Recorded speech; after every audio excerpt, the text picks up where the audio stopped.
guys, welcome to my channel. My name is ReadingBear and I hope you are ready for some more stories. And today, we'll take a look at some new entitled people content. If you enjoyed my content, please don't forget to subscribe to my channel and post some bear emojis in the comment. And now, let's dive right into the stories. The first story is titled, I Got My Revenge on My Evil Neighbor. I live in a maisonette house in the UK, a 4 in a block. And the only parking is on street. I recently got my license and put onto a parent's insurance to keep costs low. That's where this story starts. I have this neighbor who is an awful driver. Crashed at least 2 cars, and who also tip abandoned rubbish in their gardens, blocking our fire escape. This is all relevant information. I parked my car outside one day, on street parking. And she pulled up right behind me, blasted her horn and started swearing at me to move out of her space. Opened my door and threatened to smash my car up. I locked my car and went inside ignoring her. I looked out the window and she parked her car on my bumper, then placed another car she owns on my other bumper, causing slight paint damage and making sure I couldn't get to work the next day. This continued for a few weeks, her parking right on my car, or parking her 2 cars over 4 spaces. Keep in mind, I own my house and she rent hers, meaning we have parking rights over her due to having the parking passes. I had enough of this after a while. I ran the license plate for both of her cars through a website that tells you the MOT status of a vehicle. Car 1 MOT'd. Car 2 MOT expired. What this basically means is the car cannot be driven or even on public land. And I had the information I wanted. I called up the council, whose authority it is to report the car, and told them about an abandoned vehicle parked outside my house, on restricted parking times. They got back to me and told me they had passed it on to the police. I then decided to phone her landlord about her fly tipping in the back garden. He came, spoke to me and my parents investigated and put her lease into contest because she had blocked our escape route and left the stuff abandoned. I kept calling about the car, every day for about a month until one day she moved the car to another car park around the corner, again onto public land. I reported it again, this time with evidence it had moved. The council arrived that day and stuck a ticket on it saying that they were made aware the vehicle was abandoned and the owner had to contact them to get it moved. A few days ago, I woke up and saw a note taped on the car saying that the vehicle will be crushed in 7 days if she doesn't respond to them, and the car has an outstanding fine of £1,872 and it will increase if this action is taken. Meaning she calls them or gets it crushed. The car is still there today, so it looks like it might get crushed. Safe to say I don't think she will damage my car or swear at me again. I also don't think in future she will ignore the council's calls for her to respond to them. Update. Car got taken and crushed, which caused her to lose her temper and shout at the tow truck driver. He phoned the police on her and caused her to receive an ASBO, antisocial behavior order, along with her landlord putting her onto a final warning. The next story is titled, Ex-friend thinks I'm going to be their landlord. I am in the UK. I bought my first flat when I was in my 20s. I rented out a room to a guy from Poland. Awesome flatmate, FM, super good at DIY and maintenance. I was seeing someone for a while, let's call her Ghost. Ghost lived with 2 other girls, one of whom is the titular ex-friend, let's call her Karen. Ghost and I broke up, from the imaginative name you can guess what happened, and that whole friend group ditched me. My career went pretty well, and I bought a house in the suburbs. I decided to let FM stay on in the flat on the same rent, with the proviso that he not sublet, but his girlfriend, GF, moves in, which is fine. I get the mortgage covered and a tenant who is better at maintaining the place than I am. He gets a 2-bed flat for half price. A few years on, and a certain idiot referendum passes, and flatmate and his girlfriend are moving home to Poland. His girlfriend has already gone back, but when I'm over sorting some stuff with FM, I see a huge pile of moving boxes etc. in the spare room. Oh, is that girlfriend stuff? Are you going to be able to fit all that in the car? No, that's Karen's stuff. She asked if she could leave it here while we were still here. As it turns out, Karen was still friends with girlfriend. She found out they were leaving, and that their rent was a pretty good deal. She told girlfriend that she had squared it all with me, and that she was going to take it all over. I will confess to a few minutes panic and confusion. I have not spoken to this person in years. She thinks that she is going to move into my flat, and doesn't even ask. How the hell does she even intend to pay rent? given she has made 0 attempts to contact me. And why would I not go for market rate?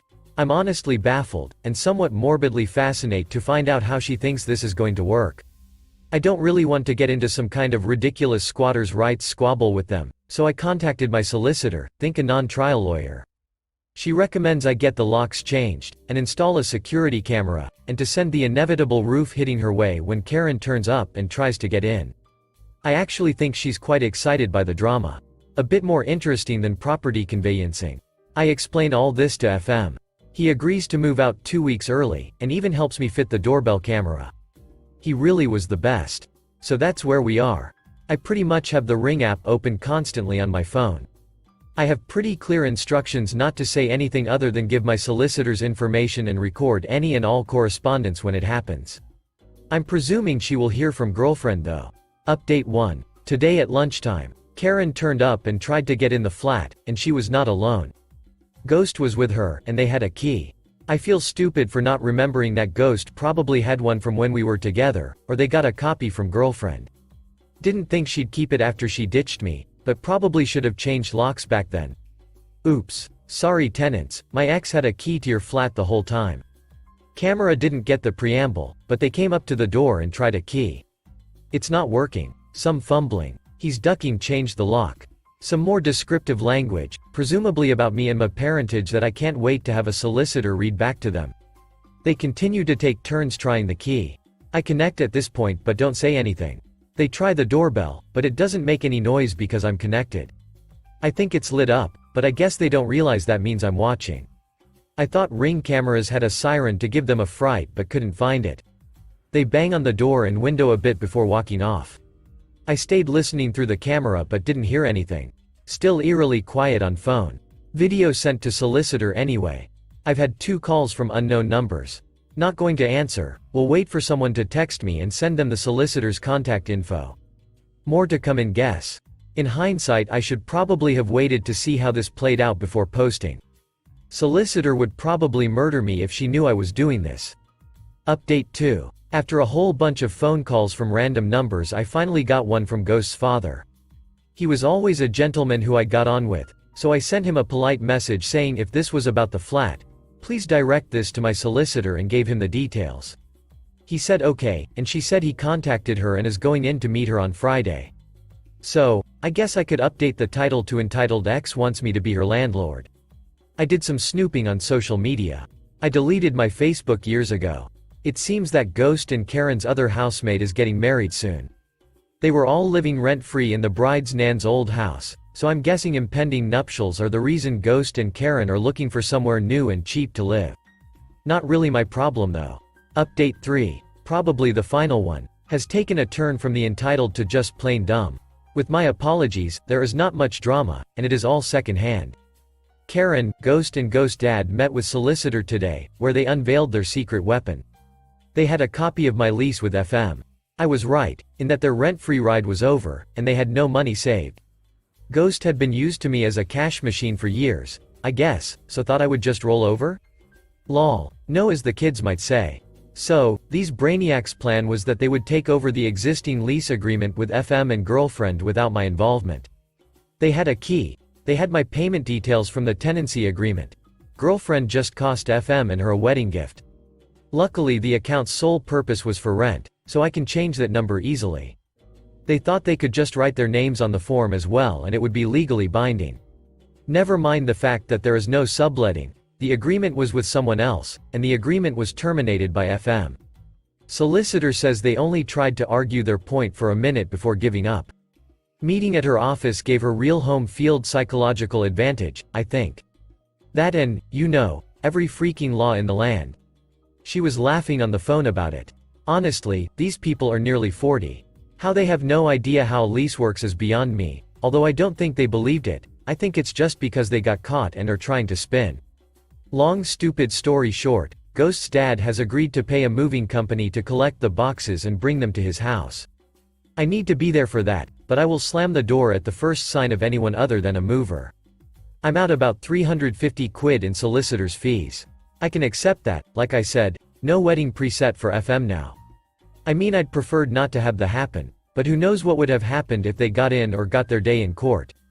There is a non-zero chance I could have been screwed by a justice based on some sob story.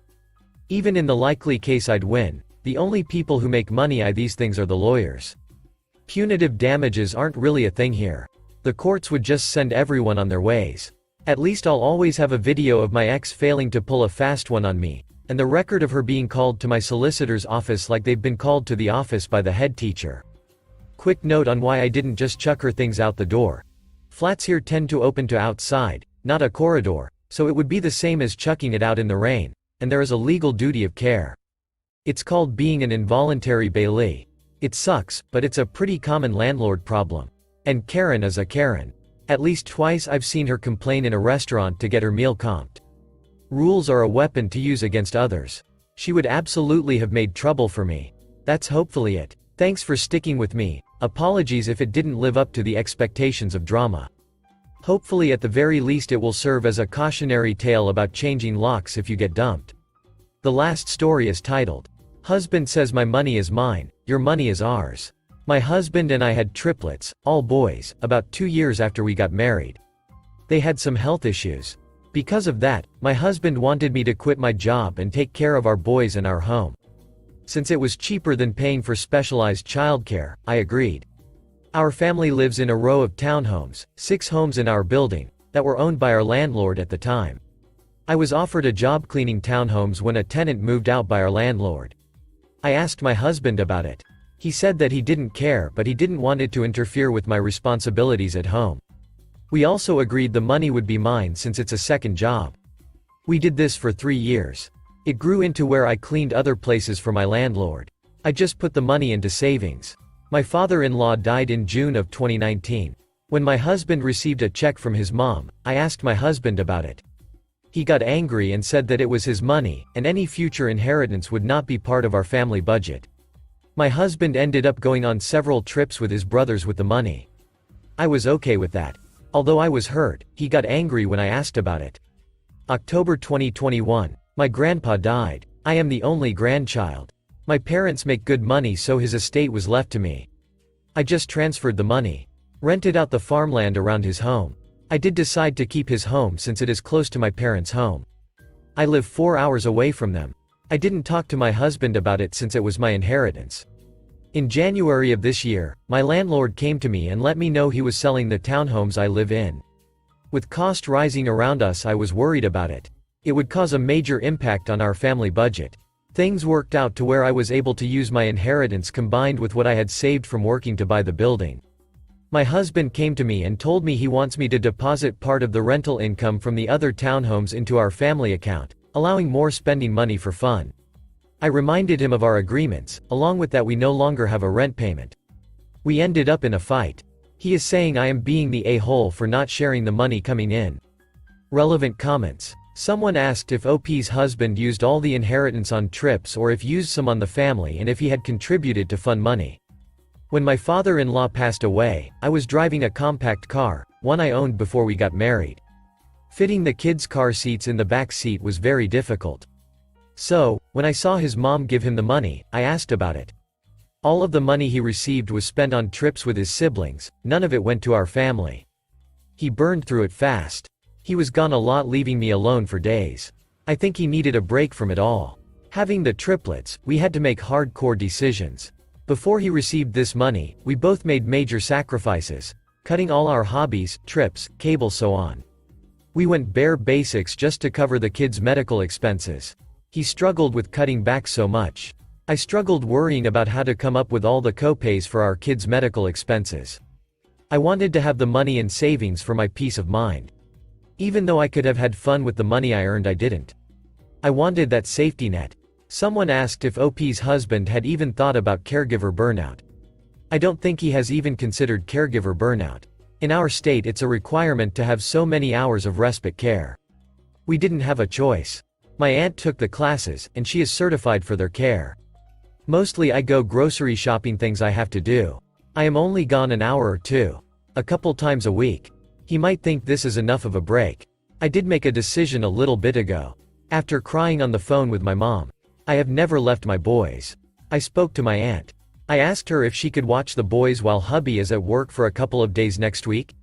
She said yes. I am going to go on a trip. Leaving Friday when hubby comes home. Coming back Tuesday night. I want to go skiing. I haven't been since before the triplets. I found a big, beautiful cabin next to a spa. I even ordered some silk pajamas on Amazon. I can't even remember the last time I bought clothes for me. I told my aunt Hubs can watch the kids during the weekend and after work. Giving them all some bonding time. While giving me some downtime, she said she will be on standby if he calls her for help. She then finished with, "I sure he will need it." Update 1. My husband and I had a long talk when he came home. He knows I am leaving on a trip and asked to go. I told him I needed time. I showed him the comments on this thread. He said he would do whatever I wanted. He volunteered to sign a postnuptial before I even asked him. He just doesn't want a divorce. He was shocked by how many people recommended that here. My BFF's husband is a lawyer. He said he can draw up the paperwork tonight. We will sign tomorrow. I will update you after my trip on how it all goes. I also decided once he signs the prenuptial on my inheritance, then I will ask him about putting my work income in our family budget. He can help when he is off work with the house and kids as a possible compromise, allowing him to have some spending money and giving me a break. Update 2. Life has been interesting. I had a blast on my trip. My husband was pushed into the deep end of parenting. 3 active babies combined with medical care. He was way over his head. When I came home, his mom, my aunt and my husband were all there. His mom complains all the time about what kinds of foods I give the boys to what they wear. Mill decided while I was gone, she was going to do it right. There was a lot I came home to, but I will just share one thing of each of the boys. Baby number 1 is type 1 diabetic. I am very careful with his diet. I went to a nutritionist and together we set a meal plan for him, aka the foods my mother-in-law complains about. My husband and Mill had a hard time keeping his blood sugars in check. When I got home, my Mill was on the verge of tears. Because she had to keep poking him. Baby number 1 didn't like it. Now when Mill tries to come near him, he just starts crying. Baby number 2 wears hearing aids. They cost $5,000 and need to be changed every 6 months or so as he grows. The other 2 babies are fascinated by them. One is now missing. Baby number 3 has heart problems. My husband said every time he went to lay him down, the oxygen monitor would go off. The thing his husband didn't figure out was baby number 3 hates anything on his face. So, you have to rock him to sleep, then carefully put the oxygen on his nose. My aunt said that my husband called her the first night around midnight. His mom was already there. When I came home, both my husband and his mom apologized to me. The past couple of days I have spent doing laundry and getting things back in order. But I had a really good time. Thank you all for your advice. Thanks for listening.